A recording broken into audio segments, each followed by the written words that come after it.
Kajingkio jungki kam snio persya iki kena kakio bat kalanang yaija jan manla ubenai. La umde ka basya penyap de kami pat seki kam syale bijat. Bat kapen skam ya kajing bomdan kajing syong shngan la kalong kapor mistap kapor mitsngi hado kapor min mien. Kajing ja ka bau shlong miel udang yo panlum de lingba kajing yo pedang ya kajing tip nakwe kalong yeng ka blada pan ujor ka ejahar ka arpu pratrik urisau arajar pesan pat pan IT ki pulit kamaulai pentip eke kebelajar. Katkum ke ejahar layo jingtip bakani jingja kade jingsa thambor jong wei hybrid ibadang don khadas nem kerta padi basyong basa hakawei nekisnong ke baha papo maulai police station kani jingja kalaja ka arp sautrik risau arajar arpsan ya kani jingja ki pulit kamaulai ki ladapan register case patpan penha papo kapok so act naga jingyo pedang ya ke ejahar la syam bayakani ke ejahar la ujor dakania jong ite hybrid Kepala batai bakate ke jingja kadai kebelajar ke arp sautrik urisau arja rupsan hakabau bale yakni ke kambuman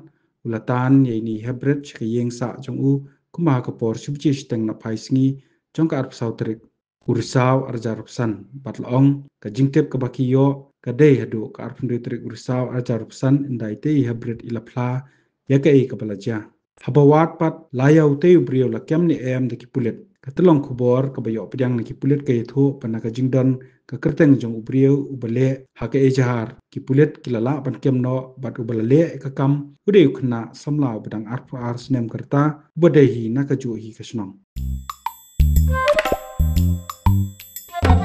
Habatin pej bahagi kishab kashab plus F Ka plus F? Hakabam bangibam dunaki eki batay kamet Namar kata habat thiru atau kau kamlu ka umpnyang kadut pet ya ka sharp plus F ka jingsom.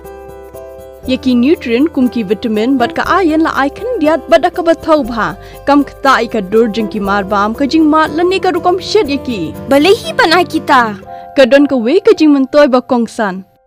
Ka kot ka kia. Ka nutrition ba kambha ka jing im ba kambha pendon kam daki mar bam medon ka sharp plus F menta kasni. Lawan Ra Shafi lingba ko office jong Commissionerate of Food Safety Meghalaya